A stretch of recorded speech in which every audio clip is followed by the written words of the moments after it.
Hello friends, नमस्कार and welcome to समाधान। साथियों, उम्मीद है कि आप सब अच्छे होंगे और साथ ही साथ आपकी स्टडी भी अच्छे से चल रही होगी। साथियों, बिहार कर्मचारी चयन आयोग बीएसएससी सिजिल 4 में एएसओ की जी सीटों की संख्या बढ़ने वाली है।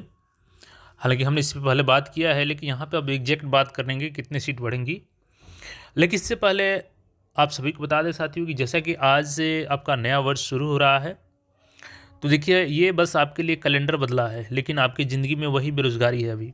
तो इस नया साल आप संकल्प लीजिए कि आप जी तोड़ मेहनत करेंगे और मेहनत की बदौलत अपना नया संकल्प के माध्यम से जो भी आपका लक्ष्य है उसको प्राप्त करेंगे।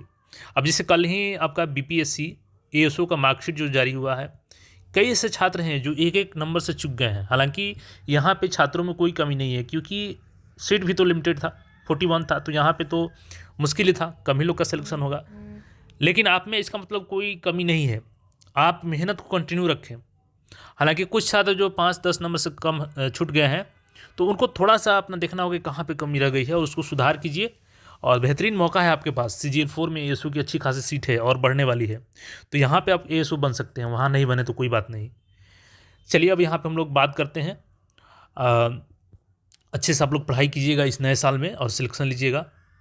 देखिए, इसके पहले हमने आपको बताया था कि लगभग 5 से प्लस यहाँ पर सीटों की संख्या बढ़ेगी, और हमने ये भी बताया था कि सारे सीटों को कैलकुलेशन के बाद, चूँकि 3285 पदों पर डायरेक्ट रिक्रूटमेंट होगी, 43 से प्लस जो इसमें स्ट्रेंथ हो गया है, तो इसमें से 600 के आसपास सीटें वैकेंट है। लेकिन चूँकि हमने बताया था आपको कि जो स्पोर्ट्स कोटा है, स्पोर्ट्स कोटा से 64 ही अभी प्रमोशन के पद पा करके एएसओ बने हैं।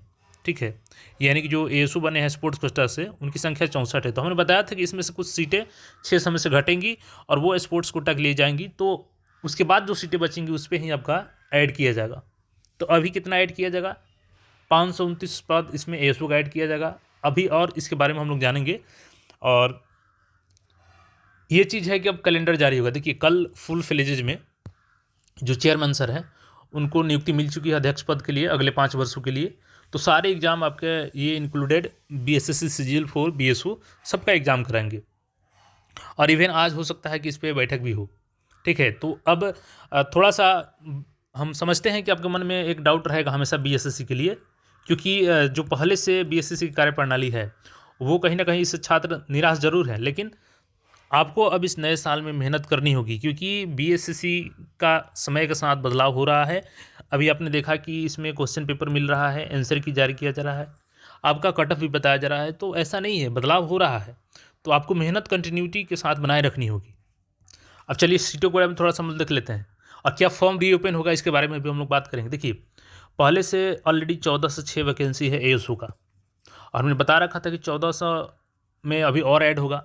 तो देखिए यहाँ पे जो एग्जैक्ट फिगर आ रही है ना, 529 प्लस सीटों की आ रही है एएसओ की, इसमें ऐड हो सकती है, यानी कि 1935 के आसपास आपका एएसओ का सीट हो सकता है। और एक अच्छी बात ये है ना कि फॉर्म में जो छूट गए हैं उनको भी मौका मिल सकता है। हालांकि जो पहले से फॉर्म भरे हैं वो कभी नहीं चाहेंगे कि रीओपन हो, लेकिन देखिए रीओपन होने का जो प्रमुख कारण है ना कि इसमें अब जो हमने बताया था आपको, ये जो सीट है आपका माप तौल निरीक्षक का, माप तौल निरीक्षक का सीट है ना, वो भी इसमें ऐड होने की अब पूरी पूरी संभावना बन चुकी है, और उसकी 34 जो सीटें हैं ना इसी में ऐड होंगी।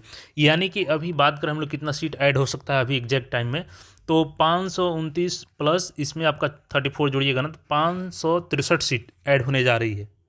और हमने आपको ऑलरेडी बता रखा है कि 34 पदों का रोस्टर गया है, लेकिन चूंकि अभी देखिएगा तो 31 मार्च 2026 के अनुसार जो भी रिक्तियाँ हैं उसको भी इसमें इंक्लूड किया जा रहा है। तो यहाँ पे संभावना ये है ना कि यहाँ पे कुछ सीटें बढ़ सकती हैं, 34 में कुछ और सीटें ऐड हो सकती हैं।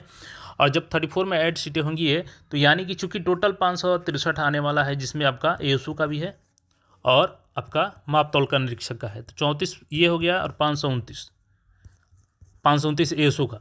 तो इसमें अगर सीटें बढ़ेंगी यानी कि ये सीटें कम होगी, तो 529 में आप वही 5 से 10 माइनस सीटें कर सकते हैं आप लोग, इसी के आसपास आएगी, 529 के आसपास आप आंकड़ा लेके चल सकते हैं, यानी कि 1935 के आसपास आपकी एएसओ की सीट रहने वाली है। और 34 प्लस आपका माप तौल निरीक्षक का ऐड हो सकता है। चूँकि माप तौल निरीक्षक में 2014 में वैकेंसी आई थी, तो यहाँ पे आपका लगभग 11 साल एज में रिलैक्सेशन मिलेगा। और यही सबसे बड़ा कारण बन रहा है कि ये अगर फॉर्म में ऐड हो गया, जिसकी पूरी संभावना अब प्रबल संभावना दिख रही है और जो हमारे सोर्सेज से पता चला है कि ये भी ऐड होने जा रही है, तो आपका यहाँ पे फॉर्म फिर से ओपन होगा। लेकिन इसके लिए घबराने की जरूरत नहीं है, आपका एग्ज़ाम हर हाल में होगा, अप्रैल में हो जाएगा। तो फॉर्म रीओपन होने से आपके एग्ज़ाम में कोई डिले नहीं आएगी, चूँकि ऑलरेडी पहले से भी अप्रैल में ही संभावित थी। और कैलेंडर इसका बहुत जल्द जारी होगा। चेयरमैन सर फुल फ्लेजेज में बन चुके हैं अपने पावर के साथ, और कैलेंडर जल्द जारी होगा। तो यहाँ पे अच्छी खबर है कि एएसओ का सीट 529 प्लस ऐड होगा, प्लस 34 मापतौल निरीक्षक का ऐड हो जाएगा। अब मापतौल निरीक्षक में देखिए क्वालिफिकेशन वही रहता है या कुछ चेंजेस किया जाता है, ये अभी कंफर्म नहीं हो पाई है। लेवल पहले 6 था, अब लेवल 7 की जाती है कि नहीं, ये भी अभी संभावना है। तो देखिए क्या कुछ होता है नोटिफिकेशन में, लेकिन सीटों का संख्या यही है 529 प्लस एएसओ और 34 मापतौल निरीक्षक। तो बहुत जल्द इसके रिगार्डिंग आपको नोटिस देखने को मिल जाएगी। बाकी आप सबको शुभकामना है, आज के बाद आप पढ़ाई में फिर से लग जाएं। और बाकी कोई क्वेरी हो तो कमेंट करके पूछ सकते हैं। मिलते हैं फिर नए अपडेट में। चैनल को सब्सक्राइब करके जुड़े रहें। धन्यवाद।